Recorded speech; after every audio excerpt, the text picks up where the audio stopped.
आज हम अगर किसी न्यूज या फिर कोई भी सोशल मीडिया ऐप को यूज करते हैं तो वहाँ सिर्फ एक ही चीज देखने को मिल रही है, श्रद्धा मर्डर केस। ये कहानी इतनी ज्यादा खतरनाक है कि पूरे दुनिया में इसी की चर्चा हो रही है। ये कहानी सुनने के बाद लोग यही कह रहे हैं कि कोई इतना ज्यादा खतरनाक कैसे हो सकता है। ये कहानी आपको जाननी क्यों जरूरी है और कैसे मेरा अब्दुल अलग है के चक्कर में कईयों को या तो मार के फ्रिज में डाल दिया गया और कईयों को सूटकेस में पैक कर दिया गया, जिससे कई बहनों की जान जा चुकी है अभी तक। तो इस वीडियो में हम श्रद्धा और आफ्ताब के केस को और कैसे इस पूरे मर्डर को अंजाम दिया गया।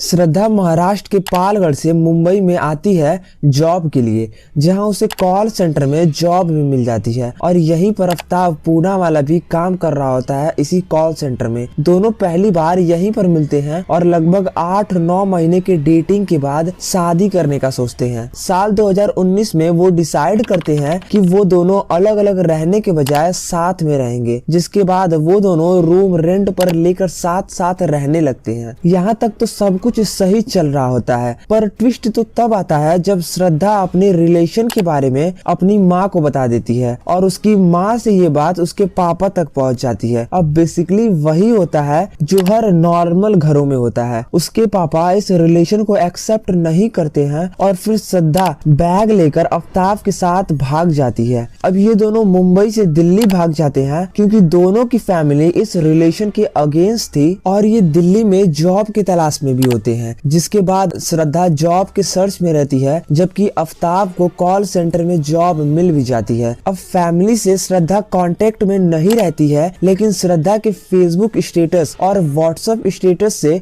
उसके दोस्त उसकी पूरी जानकारी उसके घर वालों को देते रहते हैं। 14 सितंबर 2022 को श्रद्धा का भाई उससे कांटेक्ट करने की कोशिश करता है, लेकिन श्रद्धा के दोस्त से पता चलता है कि उसका श्रद्धा से 2 महीनों से बात नहीं हो रहा है। उसके करीबी दोस्तों ने बताया कि पहले तो हर दूसरे तीसरे दिन पर उसकी बात श्रद्धा से हो भी जाती थी, लेकिन पिछले 2 महीनों से फोन स्विच ऑफ आ रहा है। जिसके बाद श्रद्धा के घर वाले गुमशुदा होने की रिपोर्ट दर्ज कराते हैं। अब जो कि श्रद्धा दिल्ली के छतरपुर से गायब हुई थी, तो इस केस को दिल्ली ट्रांसफर कर दिया गया था। 9 नवंबर को श्रद्धा के पिता ने पुलिस को सारी बात बताई कि वो दोनों साथ में लिविंग रिलेशन में रहते थे। पिता ने ये भी बताया कि आफ्ताब श्रद्धा को मारता पीटता था। ये मारने पीटने वाली बात श्रद्धा ने अपनी माँ से शेयर की थी, लेकिन फिर वो कहती थी कि आफ्ताब अब सुधर गया है, लेकिन ये सुधरना कितना खतरनाक था कौन जानता है। ये सारी बात श्रद्धा के पिता के बताने के बाद पुलिस इन्वेस्टिगेशन करना स्टार्ट कर देती है। इसके बाद पुलिस आफ्ताब के फोन को चेक करना स्टार्ट कर देती है, जिससे पता चलता है कि 19 मई से आफ्ताब का फोन दिल्ली में ही है और मई से ही श्रद्धा का फोन स्विच ऑफ है। ये सारी बातें पुलिस के पल्ले नहीं पड़ती है। जिसके बाद पुलिस आफ्ताब से पूछताछ करती है,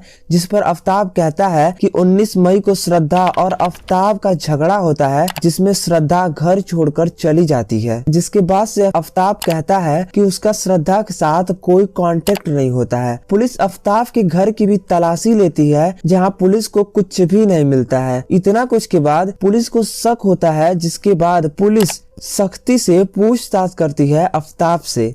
जिसके बाद आफ्ताब उस दर्द भरे मर्डर को सुनाने लगता है, जो अगले 24 घंटे में देश की नींद उड़ा देने वाली थी। आफ्ताब कहता है कि 18 मई को हमेशा की तरह श्रद्धा शादी के लिए दबाव बना रही होती है। जिसके बाद ये बात इतनी ज्यादा बढ़ जाती है कि आफ्ताब श्रद्धा का गला तब तक दबाए रखता है जब तक उसकी जान नहीं चली जाती है। अब मर्डर करने के बाद इतने शातिर दिमाग से बॉडी को ठिकाने करने की सोचता है, जो काफी ज्यादा खौफ खौफनाक है। वो 19 मई यानी एक दिन बाद मर्डर के बाजार से आरी और एक बड़ा फ्रिज खरीद कर लाता है। घर आने के बाद उसने बाथरूम में श्रद्धा के बॉडी पार्ट्स को काटना शुरू कर दिया। अब बॉडी से महक न आए इसलिए उसने अपने घर में अगरबत्ती जलाना शुरू कर दिया। वो श्रद्धा के बॉडी पार्ट्स को काट कर फ्रिज में रख दिया और उसी घर में रहने लगा। वो श्रद्धा के शरीर के 35 टुकड़े करके प्लास्टिक में रख कर फ्रिज में रखने के बाद वो एक एक करके इन बॉडी के पार्ट्स को वहाँ के जंगलों में डेली एक एक करके फेंक देता था, जिससे कि वहाँ के जानवर इस बॉडी पार्ट्स को खा जाएं और किसी को भी पता न चले। और अगले 18 दिनों में वो एक एक करके वो सारे बॉडी पार्ट्स को फेंक देता है। ये बात काफी वियर्ड है कि उसे इस काम को करने का आइडिया एक अमेरिका की वेब सीरीज डेक्स्टन से मिली। अब जरा सोचिए कि श्रद्धा ने जिस लड़के के लिए अपना घर परिवार, दोस्त, यहाँ तक कि अपने शहर को भी छोड़ दिया, उसी लड़के ने उसके साथ ऐसा काम किया। अब दोस्तों, अब आप यहाँ पर किसकी गलती देंगे? इतना कुछ होने के बाद लव जिहाद पर एक बार फिर क्वेश्चन रेज होंगे। अब ये समझिए कि लव जिहाद और इसमें क्या डिफरेंस है। बेसिकली लव जिहाद में कोई मुस्लिम लड़का अपना नाम चेंज करके जैसे अर्जुन, राम रख लेता है और हिंदू लड़की को टारगेट करता है। फिर इसके बाद उस लड़की को प्यार में फंसाने के बाद उससे शादी करता है। फिर जाके उसे अपने धर्म के बारे में बताता है और अगर लड़की मुस्लिम नहीं बनती है तो उसे मार दिया जाता है।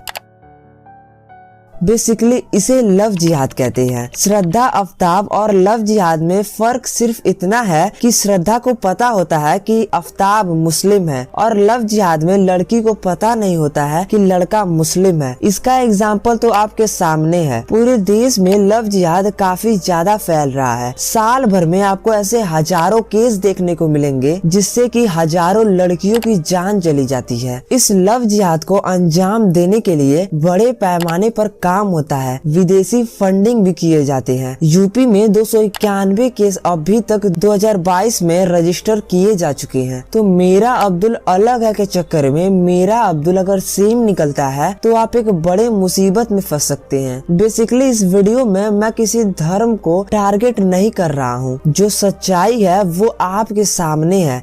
वैसे आपको ऐसे कई केसेस दिख जाएंगे जहाँ पर लव जिहाद के केसेस सामने आते हैं। वैसे कहा जाए कि माँ बाप के डिसीजंस गलत हो सकते हैं लेकिन उनकी नीयत कभी भी गलत नहीं हो सकती है। अगर आज श्रद्धा अपनी फैमिली से कनेक्टेड होती तो शायद इतना कुछ न होता। होप वीडियो पसंद आई होगी। ऐसे ही वीडियो के लिए 5U फैक्ट्स चैनल पर बने रहिए। Thank you.